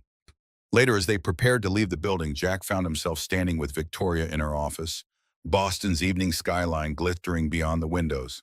The day's events had shifted something between them, crisis-forging connection in ways ordinary interaction rarely achieved. Thank you. Jack's words felt inadequate for the magnitude of what had transpired. Not just for the offer, but for seeing Ethan's value from the beginning, for treating him as capable rather than damaged. I meant what I said about different not being defective. Victoria moved closer, professional distance, giving way to something more personal. Your son reminded me of that. So did you. We make an interesting team. Jack felt the pull between them, the shared understanding, the complementary strengths, the mutual respect that had developed through danger and triumph. We do. Victoria's gaze held his unguarded for perhaps the first time since they'd met. Partners, as Ethan would say. Jack thought of the journey that had brought them to this moment, from a chance restoration job to foiling corporate espionage, from protecting his son from the world to helping him engage with it meaningfully. Whatever path they chose moving forward, nothing would be the same. Partners, he agreed, the word containing possibilities neither had anticipated when their paths first crossed. As they left the building, Ethan, walking slightly ahead with Donovan, Jack noticed his son's posture, straighter, more confident, less defensive, against a world that had so often overwhelmed him. Today, Ethan had not just coped with that world, he had helped protect it using the very differences that usually set him apart. 3 months passed before a decision was made. Jack had insisted on taking time to ensure Ethan fully understood what a move would mean: new routines, new environments, new challenges. They visited Brighton Academy twice, Ethan methodically cataloging everything from the acoustic properties of the classrooms to the patterns of student movement between classes. They toured potential neighborhoods, considering proximity to the school's sensory environments and escape routes, a habit Jack couldn't shake from his military days. Meanwhile, the media storm had gradually subsided. The quantum data scandal dominated business headlines for weeks as more details of their corporate espionage operation emerged. Richard Blackwood resigned in disgrace, eventually reaching a plea deal with federal prosecutors. Dr. Werner faced more serious charges, having violated multiple security protocols and confidentiality agreements. Jack and Ethan had temporarily moved into a Reed Secure corporate apartment, a carefully neutral territory, while they considered Victoria's offer. Jack continued work on the antique writing desk, having transported it from Evergreen to a small workshop space Victoria had arranged for him. The restoration became a metaphor for their transition, patient work, bringing new life to something damaged but valuable. I decided, Ethan announced one evening as Jack prepared dinner in the apartment's kitchen. The boy stood in the doorway, hands clasped behind his back, a posture he adopted when making important declarations. Jack set down the spatula, giving his son his full attention. About Boston. Yes, I want to stay. The school's sensory management protocols are excellent, and their science curriculum includes actual quantum computing concepts. Ethan maintained eye contact longer than usual, a sign of his developing confidence. Also, Ms. Reed needs us. She has good intentions for security, but lacks pattern recognition capacity. Jack smiled at his son's clinical assessment. And you think we can help her with that? I know we can. Ethan approached the counter, observing the food preparation with his characteristic attention to detail. She helped us when we needed safety. Now we can help her create safer systems for everyone. That's what partners do. Once again, Jack found himself awed by his son's moral clarity. While adults often complicated matters with ego and hesitation, Ethan saw straight to the ethical core. You're right, buddy. That is what partners do. They moved into a brownstone in Boston's Back Bay neighborhood a week later. Victoria had helped find the property close enough to both Reed's secure headquarters and Brighton Academy, yet with the character and solidity Jack preferred. The building had been recently renovated with surprising attention to acoustics and lighting modifications Jack suspected Victoria had quietly arranged. Ethan started at Brighton Academy the following Monday. The transition wasn't seamless change, never was for Ethan, but the school's understanding of neurodiversity made the adjustment easier than Jack had dared hope. Teachers who recognized Ethan's challenges as the flip side of his gifts, classmates who were introduced to Ethan's differences with matter-of-fact acceptance, and a curriculum flexible enough to challenge his extraordinary intellect while accommodating his sensory needs. Jack began working with Victoria's new Human Factors Security Division, bringing his restoration mindset to the world of cybersecurity. Just as he had learned to see the original craftsmanship beneath layers of damage and neglect in antique furniture, he helped Victoria's team identify the human patterns that technology alone couldn't capture. The first major project began 2 months after they settled in Boston. Victoria had secured a vacant warehouse in the city's innovation district, presenting her vision to Jack and Ethan over dinner at their brownstone, a common occurrence as their personal and professional lives increasingly intertwined. I want to create a different kind of space, Victoria explained, spreading architectural plans across the dining table, not just for Reed Secure, but for the community, a place where different minds can find resources tailored to their needs. Like a community center. Jack studied the plans with his carpenter's eye, more specialized, part training facility, part sensory adaptive workspace, part research center. Victoria turned to Ethan. I'm calling it Pattern Haven. Ethan's eyes widened slightly, his version of extreme surprise. After me. After what you showed us all, Victoria corrected gently, that patterns matter, that different perceptual abilities aren't defects, just different ways of processing information, and that sometimes those different perspectives save lives. The concept resonated deeply with Jack. Who would it serve? Neurodivergent individuals like Ethan, veterans with PTSD or sensory processing difficulties from combat experiences, anyone whose brain works in ways that standard environments don't accommodate. Victoria's passion was evident in her voice. We'd offer employment opportunities, training programs, sensory-friendly workspaces, and community resources. You'd need specialized design considerations. Jack was already mentally cataloging requirements. Acoustic treatments, lighting systems, transition zones between different sensory environments. That's exactly why I need both of you. Victoria looked between them. Your carpentry and restoration skills, Jack. Ethan's firsthand knowledge of sensory needs, my resources and technical background. Together we could build something revolutionary. Ethan nodded solemnly. A pattern sanctuary, where differences become strengths. The project consumed them over the following weeks.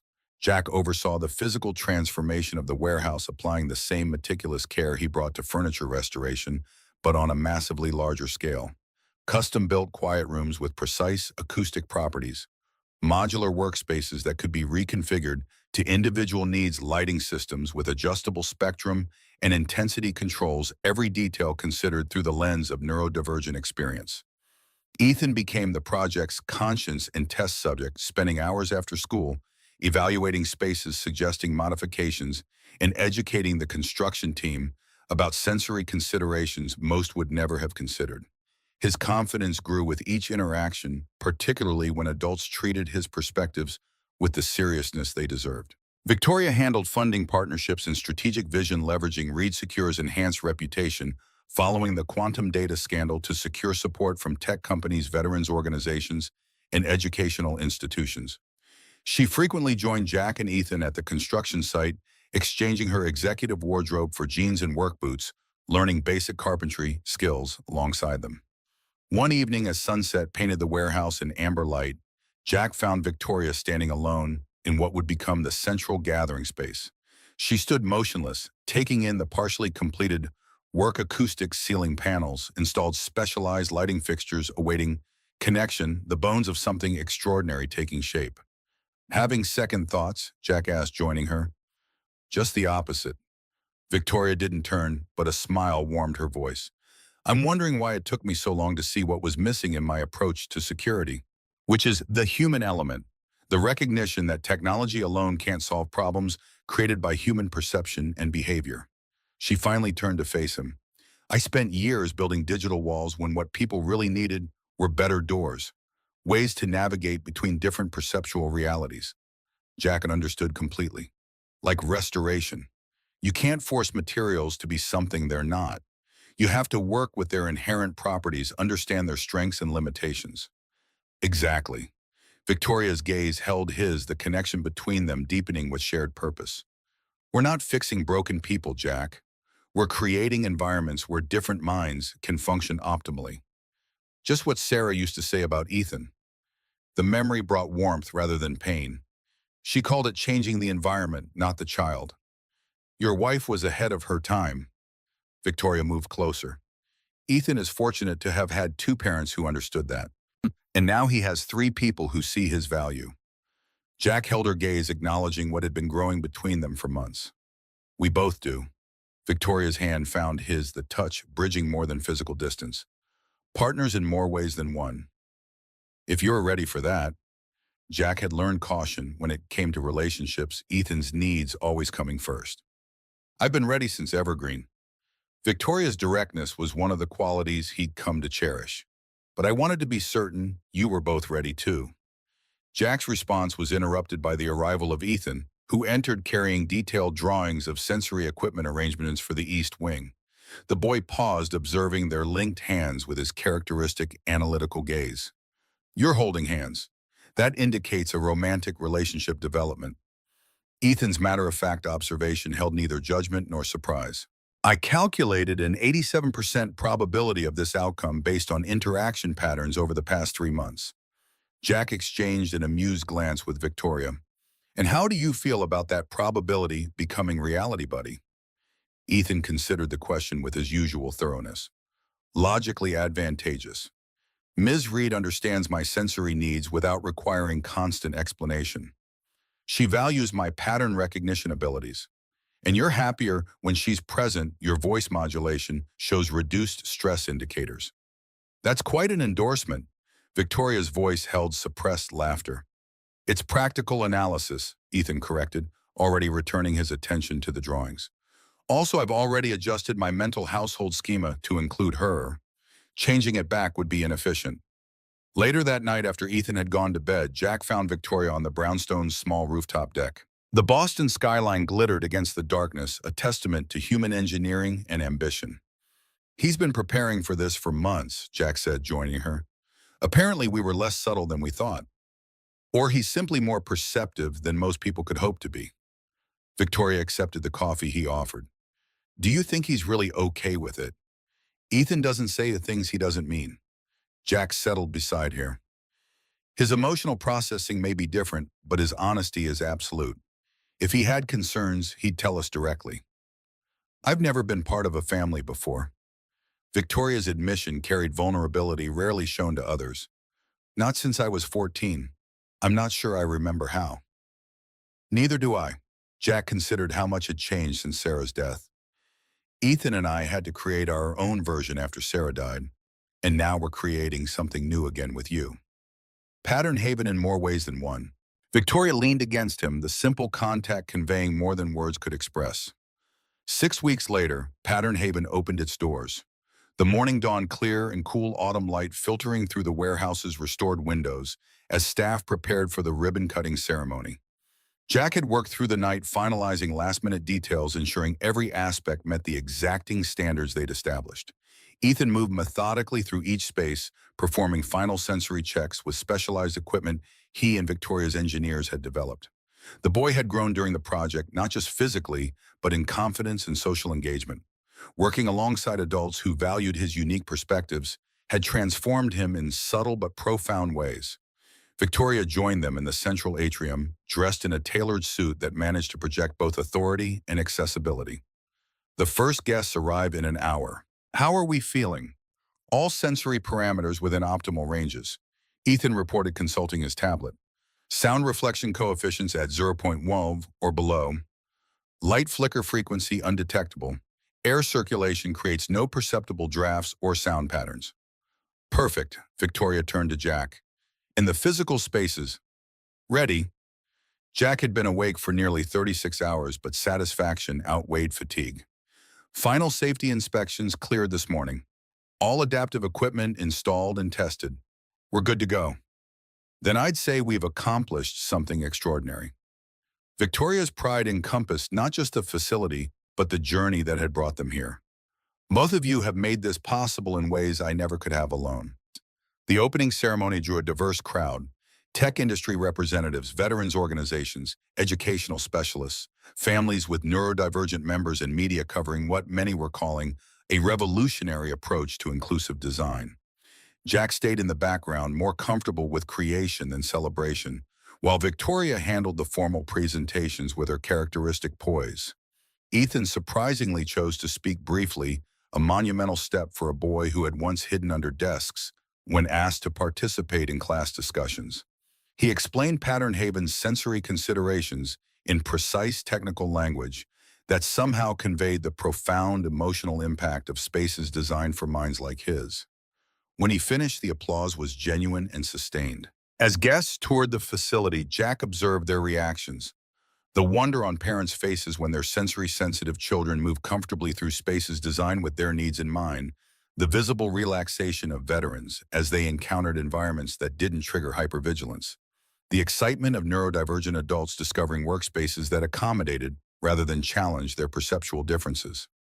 Mr. Sullivan. A woman approached, her hand resting protectively on the shoulder of a boy about Ethan's age. I'm Emily Winters. This is my son, Noah.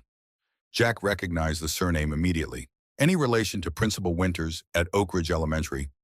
My sister-in-law. Emily smiled ruefully. She told me about you and Ethan when we were struggling with Noah's diagnosis. Said you were the most dedicated father she'd ever encountered, even if you did challenge her administrative decisions regularly. Jack chuckled. We had different perspectives on accommodations versus segregation. Well, after seeing this place, Emily gestured around them, I think you were right. Noah has similar sensory issues to Ethan, and he's been more comfortable in the past 30 minutes than in most public spaces ever. Noah, who had been examining a tactile wall installation, looked up at Jack. Did your son really catch bad guys by seeing patterns? He did. Jack knelt to the boy's eye level. And he helped design this place so kids like you could have spaces that don't hurt your senses. Can I meet him? I think that could be arranged. Jack spotted Ethan across the room, deep in technical discussion with a visiting engineer. He's making friends these days, something I wasn't sure would ever happen. As the day progressed, Jack found himself drawn to the quiet garden they'd created in what had once been a loading dock. The space offered a sensory retreat, carefully selected plants providing natural fragrance without overwhelming sensitivity, a small fountain creating white noise to mask urban sounds, strategic plantings creating perception of privacy without actual isolation. He found Victoria already there, taking a momentary break from the crowds and conversations. Overwhelmed, he asked, joining her on a bench designed for both comfort and acoustic dampening. In the best possible way. She leaned against him, public reserve giving way to personal connection. I keep thinking about my mother, how different her life might have been with spaces like this, with understanding like this. She'd be proud of what you've created. What we've created, Victoria corrected him gently. This is as much yours and Ethan's as mine. Jack nodded, accepting the shared credit. I received a letter this morning from Afghanistan. Victoria straightened, immediately attentive.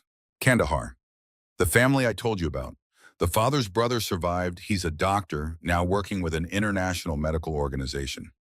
Jack had carried the weight of Kandahar for so long that speaking of it still felt strange. I wrote to him 3 months ago through Veterans Reconciliation channels. Never expected a response. What did he say? That he forgives me. Jack's voice roughened with emotion. That he understands the impossible situations soldiers face with faulty intelligence. That his faith teaches that saving one life is like saving all of humanity. Victoria took his hand, her strength anchoring him as it had increasingly done in recent months. He means Ethan. Yes. Somehow he knew about the adoption and about my connection to Ethan. Jack had read the letter a dozen times, still processing its impact. He said that by giving Ethan a home, I hadn't just saved one life, but honored all those lost in the conflict. He's right. So Victoria's certainty was absolute. What you've done for Ethan, what you've both done here with Pattern Haven, it creates ripples that extend far beyond what we can see. As evening approached and the opening celebrations wound down, Jack found Ethan and Victoria in what had become Ethan's favorite space, a small workshop area designed with the boys' sensory needs in mind, where he could work on detailed projects without environmental overwhelm. Final visitor departed 6 minutes ago, Ethan reported, looking up from the circuit board he was assembling. Operational success indicators at approximately 94.3% based on feedback metrics. That's extraordinary for a first day. Victoria smiled at his precise assessment. What would improve the remaining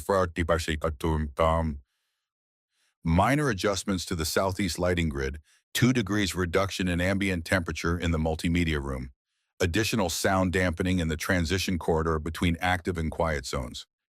Ethan returned to his circuit board, adding, also we should get a dog. Jack blinked at the non sequitur. A dog for the facility. Research indicates therapy dogs provide significant sensory regulation benefits for both neurodivergent individuals and PTSD-affected veterans. Ethan continued working without looking up. Also, I would like one, at home, for us. Jack exchanged an amused glance with Victoria. That's quite a recommendation shift from the boy who once said animals were too unpredictable to live with. I've recalibrated my risk assessment parameters. Ethan's tone remained matter-of-fact, and calculated that the benefits outweigh potential sensory challenges. Also, Ms. Reed Victoria has agreed to help with training protocols. Has she now? Jack raised an eyebrow at Victoria, who shrugged innocently. We may have had preliminary discussions about appropriate breeds and training methodologies. Her smile held no apology. Purely hypothetical, of course. Of course. Jack couldn't help but smile back, recognizing another step in their evolving family dynamic.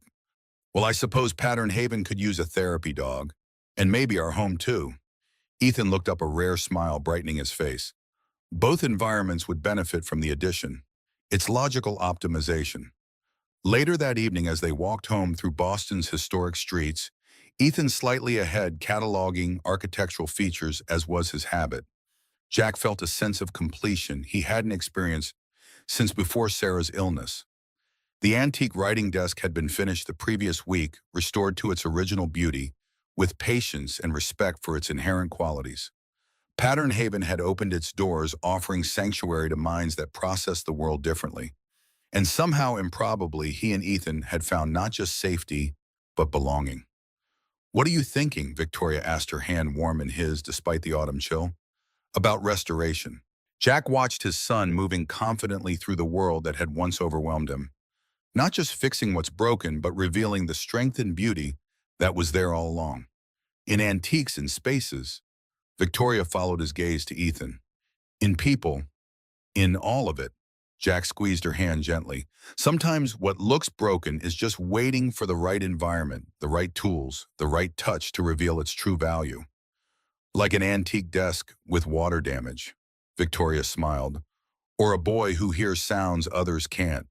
Or a CEO who trusted algorithms more than instincts. Or a former SEAL carrying battlefield guilt. Jack completed the thought. All just waiting for the right restoration. Ahead of them, Ethan turned back his expression, holding the particular intensity that signaled an important observation. The patterns have balanced, he said simply, gesturing to the three of them. This is a complete system now. Jack smiled at his son's unique way of describing their family. Yes, buddy, I think it is. As they continued home through the gathering darkness, Jack reflected on the journey that had brought them here, from a desperate father trying to protect his extraordinary son from a world that didn't understand him, to partners in creating spaces where different minds could thrive, from isolation to connection, from brokenness to restoration. Not fixing what was broken, but revealing the strength and beauty that had been there all along.